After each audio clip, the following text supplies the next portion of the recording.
Hello, everybody.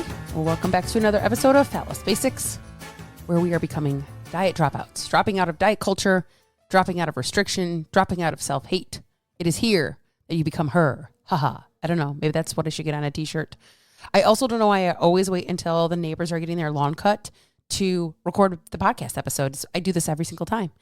Every single time. I'm like, oh, I need to record my podcast. And then boom, here come the neighbors' little lawn team right on time. Every week almost. Anyways, okay, so I hope you guys had a great weekend. I'm going to be super honest. Sunday took me out. It took me out. I started my cycle, and I'm sure this is like, oh, Sarah, I don't want to hear about your cycle, but man, I had a migraine of the century. I've not had a migraine like this in a very, very long time. And it took me out. It took me out even into the night and into this morning. So I'm just kind of like taking things a little bit chill today and seeing how we feel, just seeing how we feel. So that being said, June accountability, we are halfway through the month. I'm going to update you here really quick. I'm just going to be super honest. My food tracking is shit. It's absolute trash, garbage, if I'm going to be honest here. Walking, killing it. Water, not doing great, but not doing terrible.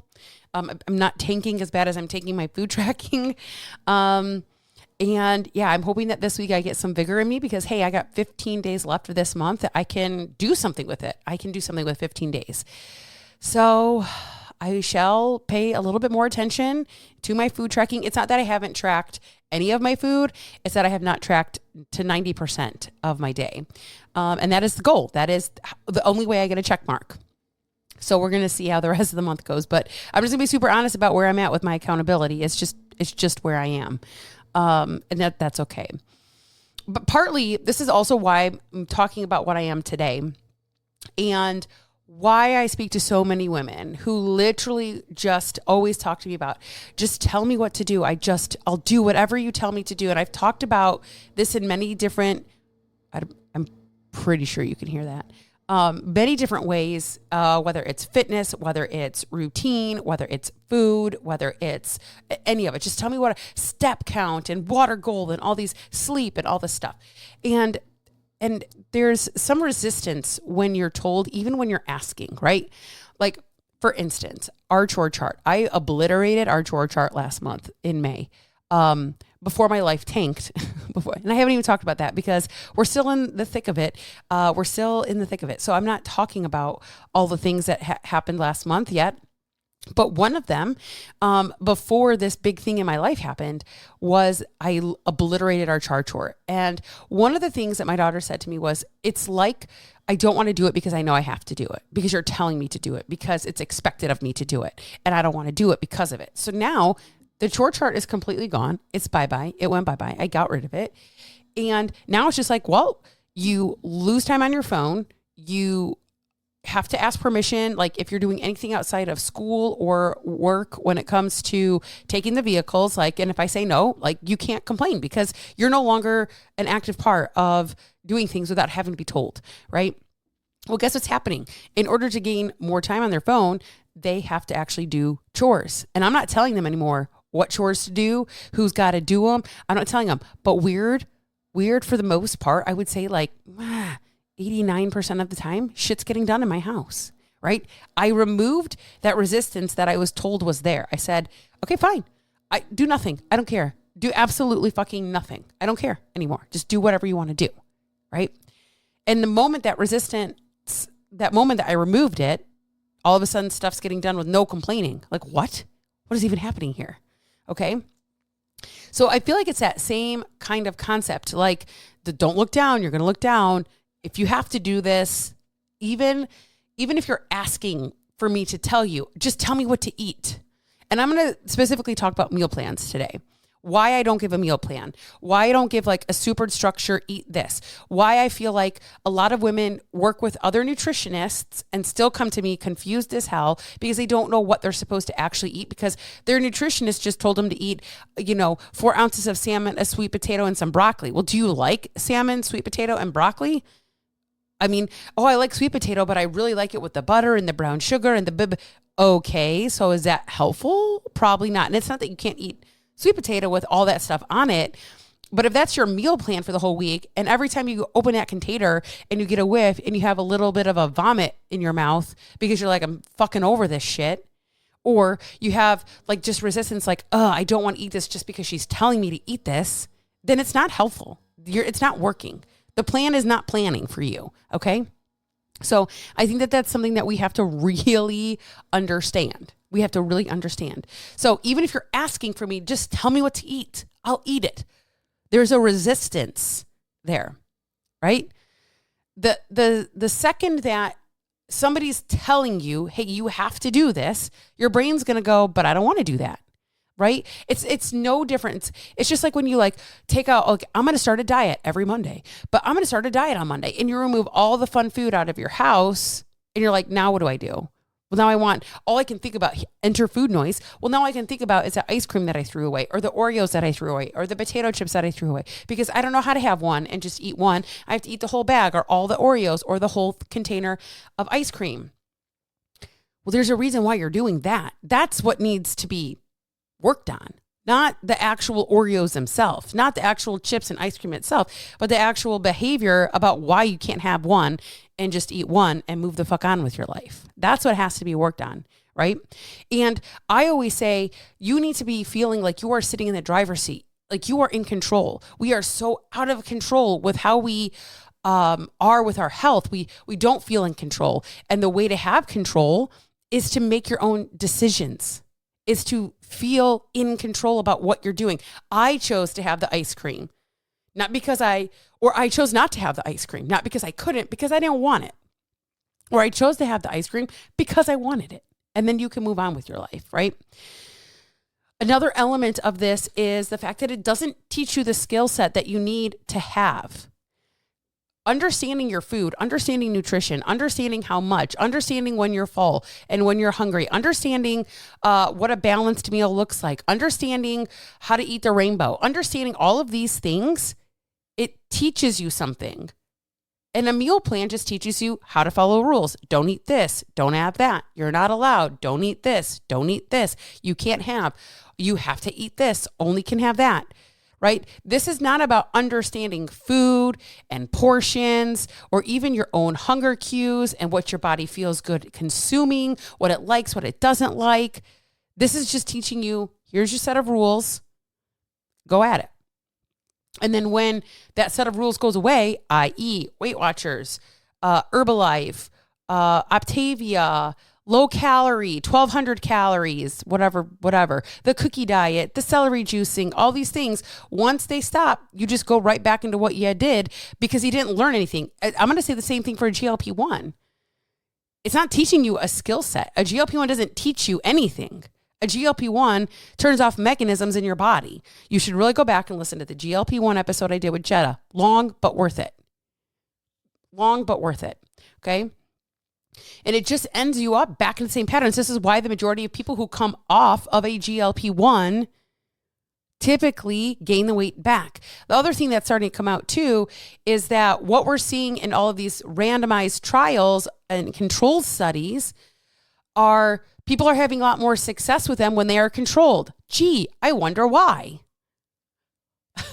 Because they're getting rules and parameters. That's what's happening. Okay. When you're not getting rules and parameters and you don't change your habits, guess what happens? Nothing. Nothing changes if nothing changes. Okay. All righty. And the other thing about like the skill element is understanding.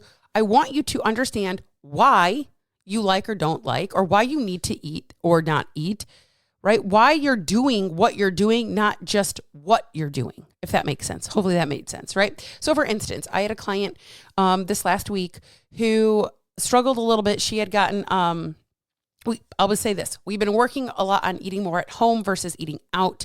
She has a lot of medical things that are going on where she can't always cook. And she's getting to a place now where she's able to do a little bit more of that on her own at home. Even if it's just like, wings at Wingstop versus wings in your air fryer at home. Very different. They're very different calorically. Okay. They are definitely going to taste different, but they're also very different calorically. Anyways, she had bought some chips and dip over the over this last week. And she was kind of like, man, I went through them really quick. Right. And then she ordered them again this weekend and then had another kind of like, shit, I ate all of them again. So on the back end of this, it's like, it's not about not having the chips and dip. It's about what is happening here? Are we overly hungry when we start eating these and these are highly palatable food and then we just can't stop, right? Are we trying to cope with something? What is our feeling going into the eating, right? Like it's dissecting it's not the chips and dip themselves that are the problem. It's what's happening on the back end of what we're doing. So if I were to just say, well, don't eat them, just don't eat them. What do you think is going to happen? Same thing we talked about at the very beginning, resistance. I told her she's not allowed to eat them. Guess what? All she's going to want to do is what? Eat them. Makes sense. Okay. Another reason that I don't give meal plans here is because we are all not the same people. I did this fun thing on Instagram the other day where it's like, are you a picky eater? And it like had me cross off like all these things that I did not eat. It was like, I don't know, maybe 5 across by 7 down. Maybe there were 35 different things on there. I think I had 7 that I actually ate off of this. We're talking, crab and sardines and asparagus and all these things. I don't eat tuna. I don't eat any of these things. We are not the same people. So if a nutritionist were to tell me you need to eat 4 ounces of salmon, I was like, you need to go jump off of a short bridge off a long pier. That's what you can go do because I don't eat salmon. Well, you have to eat it. Well, I don't eat it. Well, you have to eat it because it's your meal plan. Well, I don't eat it. Well, you have to eat tuna. I don't eat tuna. Well, you have to eat this. I don't eat that. You know what I'm saying? It's like we are not the same. So what's going to work for one person isn't going to work for me. You have to figure out what works for you. This is why on Instagram, I was telling people, I have one client who has all these kind of random things that she likes to eat. And then I went through and showed her how we can pair everything up. And she was like, oh my gosh, I'm not as far away as I think I am. You're not. It's a matter of showing you what are you already doing and what are you already eating that's already working. We just got to pair it differently. Boom. Or what can I add to? Again, we're always looking, what can I take away? I need to take away. I'm not allowed to have. It's like, what can we add to something to make it more complete, to make it more whole for you so that you can continue to eat the things that you like and enjoy, right? So whether it's your food preferences, your schedule, your lifestyle, how well you know your hunger cues, all of these things are going to factor into the difference every single person goes through. None of my clients are on the same quote unquote meal plan. It's like, well, what works for you versus what works for me? And I'm just going to tell you what to do. Right. So getting a generic meal plan and me giving an idea. I mean, I can give an idea like, here's what I would do if you have 2,000 calories. Sure. Here's an idea, but I can't expect somebody to follow that. Doesn't even make sense. Okay. Ooh, excuse me. It doesn't even make sense. Right. And going kind of into the whole everybody's different, I had mentioned in their lifestyle. Okay. Lifestyle does not, there is no amount of plans or details that you can give somebody when your kids get sick, when you have a death in the family, when you have a spouse lose a job, when you have your schedules are changing, when your kids become older, when they're younger, when everybody's active in sports, when you're stressed out, when you don't have capacity, when you have to shift because of money. All these things are going to play a role in this quote unquote meal plan that you are required to follow, right? Like, I can't even imagine people on Optavia still buying this shit at $400, $450 a month, and then turning around and telling me, I can't afford you. Ma'am, you are buying soy mashed potatoes. Go buy a fucking potato. Put it in the microwave. Heat it up. Put a little butter and cheese on that bitch and eat it and enjoy it. Right? Like, it's mind-boggling to me. Absolutely mind-blowing to me.